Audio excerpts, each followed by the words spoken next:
Religion is a funny thing that has been revolutionary throughout human existence. It is the one word that many people can be a part of no matter who they are, what they stand for, or how they want to live their lives. It is not limited to gender, age, or physical abilities. Religion is joy, faith, and above all, hope. Hope is the light at the end of the tunnel when all seems lost and too far to reach. There are over 4,000 ways to see this light at the end of the tunnel. All vastly intricate, yet a middle axiom can be found among all of them. A higher power and a guided path of thinking to safe and everlong haven. No matter what the religion, they all have similarities between their sacred beliefs, gods, holy writings, places of worship, symbols, and rituals. Sacred symbols and rituals have always been a universal sign to others of importance of a religion. Whether you were looking at Christianity, with the symbol of a fish represented as God, or Islam, the Shahada of their 5 pillars that are necessary for life completion. Symbols have been around us for generations, and in Judaism, their celebrations are some of the most important parts of their history. One of the most well-known celebrations of their faith is Hanukkah. Hanukkah in Canada and the US can also be known as the celebration of lights. But why lights? What could be so important about the lights that a religion would need 8 days to stop what they're doing and focus on the light? To understand this, we need to go back to 168 BCE, when the Second Temple of Jerusalem was destroyed by the Roman army in the battle with the Maccabees, which is the Jewish army. Once the Roman army were defeated, the Maccabees came back to the temple. Everything was destroyed and only 1 day's worth of candle oil was found for the temple. Then, a miracle happened. The oil had lasted for 8 days. This was a sign from the Messiah. This celebration happens yearly to commemorate the miracle. Today, Hanukkah is celebrated with a 9 candelabra with 1 to light all 8, fried food in oil to commemorate the miracle of the oil, and spinning of the dreidel with letters on each side to represent different aspects of Hanukkah. During these tasks of the celebration, readings and blessings from the Torah are read, singing and dancing to music, and also exchanging of gifts. In Christianity, Advent is similar to Hanukkah, the 8-day-long miracle from the Messiah, and the month-long wait for Christ to come down with us before Christmas, each candle representing hope, faith, peace, and Christ himself. All important steps for Catholics in the waiting for the Messiah to come. Another crucial part about all religions is having a safe and secure place where all are welcome to visit and worship their god or gods. In many religions, there are more than just one place for people to come worship, close and far. For example, in Native spirituality, the campfire is a sacred place to be with the spirits. In Christianity, the church is the place to be closest with the Father, the Son, and the Holy Spirit, known as the Trinity. In the religion of Islam, having a sacred place to worship is crucial to the religion and the safety of all Muslim people. Their mosque is one of the most well-known places of worship known to people. These are large buildings that can be found in communities all over the world where there are large groups of Muslim families or people. These mosques are important for the foundational learnings of the religion besides learning it from personal family. In a mosque, many things can be found, including the Shahada. This is located over top of where the Imam will stand and direct the service. This is the first pillar out of the 5 pillars that all Muslims need to follow in life.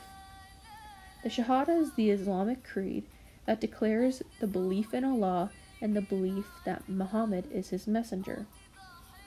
Another item that can be found in a mosque is the 5 times a day that all Muslims are supposed to pray, called Salat. These times are dawn, midday, afternoon, sunset, and night.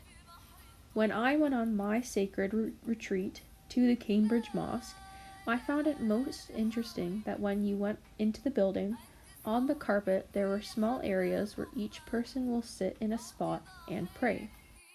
The designs on the carpet were beautiful, and their new installation piece of a golden chandelier was also amazing to look at.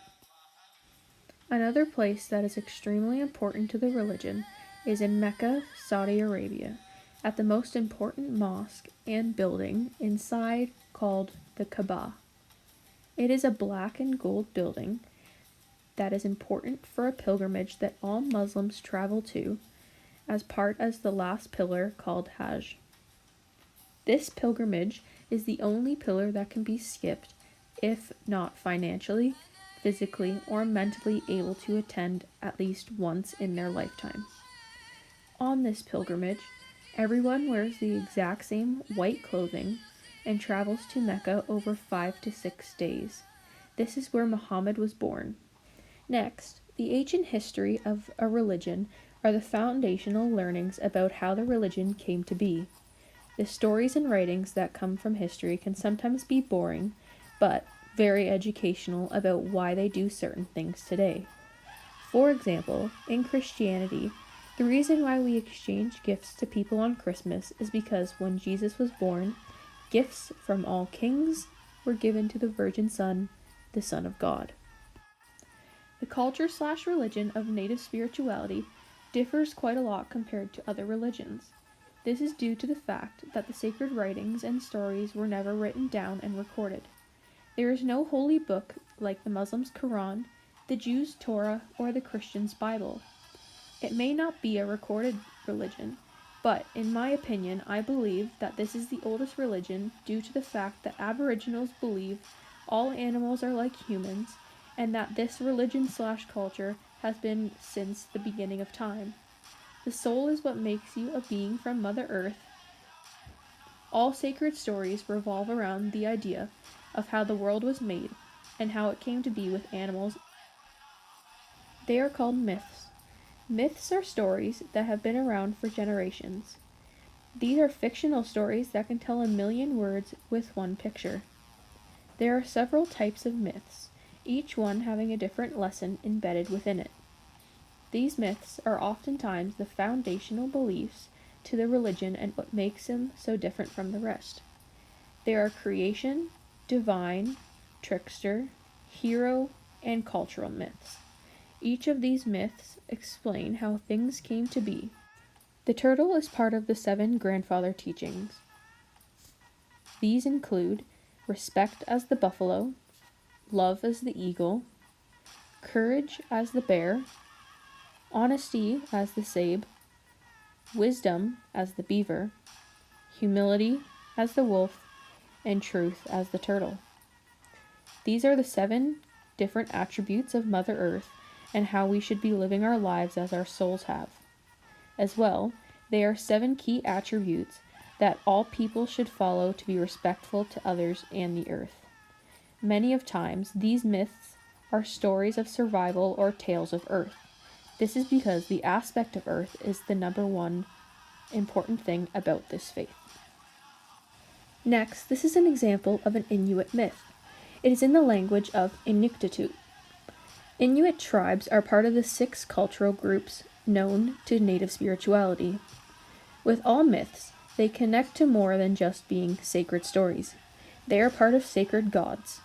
This is because each animal is like a god themselves, a lowercase g, not an uppercase G. That would be Mother Earth. Animals are considered to have sacred powers and abilities that rule over humans. As well, these myths used to be taught in the mother's tongue. Now it is more common for them to be taught in English due to the language barrier and after the Indian Act in 1876. Many of the languages were discontinued from use and were illegal to continue being used by Europeans. Inuit Aboriginals are also one of the most known groups out of the 6 cultural groups. Another major part about religions is the importance of having a god or important people who rule over the religion or have been the founder of it for eternity. Almost all religions have these gods or gods with lowercase g present. The people are oftentimes represented as the end goal or who people strive to be. For example, in Christianity, we believe in God, Jesus, and the Holy Spirit, known as the Trinity. The Muslims believe in Allah, the total creator. In Hinduism, the main god is Brahman. Brahman is represented as a person, but also the idea of a perfect world, compared to the world that we live in called Maya. Similar to having a god, Brahman is the symbolization of heaven in a Christian's view. There is also gods with a small g / deities that all Hindus worship as a smaller version of Brahman. This could be seen as polytheism because it makes it sound like faith in multiple gods.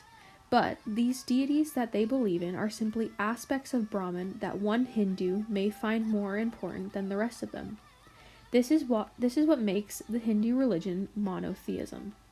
An example of an important deity is the god Ganesha, the god of intelligence and wisdom. He is most well known as the deity with the elephant head. Ganesha is one of many deities that represent Brahman. Maya is the world that is full of distractions. Hindus believe that you will be reborn through samsara, the eternal wheel of rebirth. Your body's reborn, but your soul stays the same. In Hinduism, the soul is called an Atman. This is a drop of Brahman that all people have within them. When the Atman has proved enough good karma in their lives that they have lived, their bodies can reach moksha. Moksha is the liberation from samsara in the world of Maya. Then, the Atman can return back to Brahman. While the body lives in Maya, though, they have a specific dharma to accomplish, according to their past karma that they have been given to them. This is where the term, what you give is what you get, comes from. Hinduism is also the oldest religion known to the world and recorded. It began 2500 to 1500 BCE in the Indus River Valley, Pakistan, then moved to the Ganges River Valley in India. The three major time periods of Hinduism are the pre-Vedic period, Vedic period, and the Upashanic period.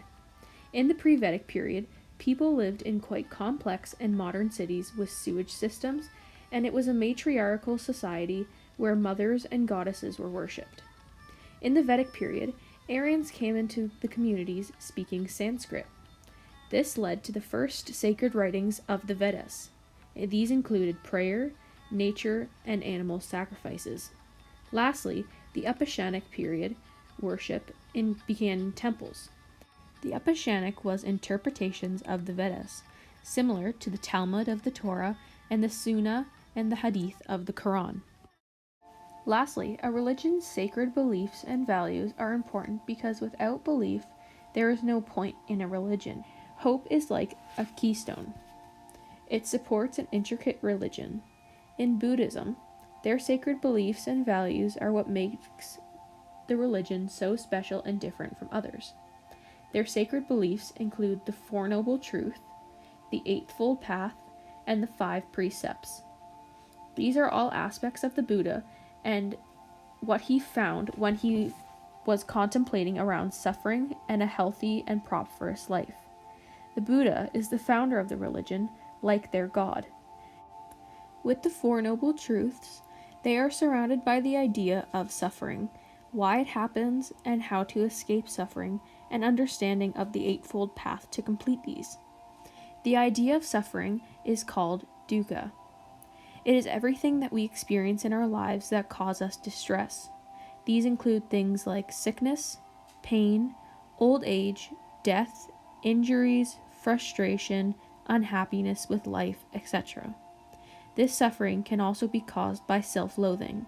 Example, if you have hatred over someone, this is considered suffering because you are focusing so much on negatives that you are not allowing your mind to focus on positives. The second truth is the cause of suffering, called tanha. Basically, this is the idea that we spend too much time focusing on things we want and loathing for other people's things. Instead, we should be focusing on what we have and trying to enjoy what we were given. We often do not take pride and happiness of the things we are gifted with or fortunate enough to have. The third truth is how to continue preventing suffering. This is how to stop craving and to start grasping at life's opportunities. This is the point when you want craving to cease and allow nirvana to be reached. The last noble truth is the Eightfold Path, also called middle way or Magga. The Eightfold Path includes 8 aspects of how to live your life and to avoid suffering for eternity. These are all aspects that help the personal self. Many of these things are connected to stopping yourself from making things worse or making yourself or others suffer. All 8 can be remembered by using the acronym SAW CUT ME. They are right of speech, actions, work, contemplation, understanding, thought, meditation, and effort. An example of one of these could be the right of thought. If you think bad or impure thoughts and let it fester in your mind, many times thoughts lead to actions. To stop this from happening, learning self-control can help to rethink out decisions and help our actions in the long run. The last main belief is the 5 precepts. These are basic ethical guidelines of Buddhists. Oftentimes they are voluntarily undertaken besides destined from God. These precepts promote harmony between our minds and people as well as reduce suffering.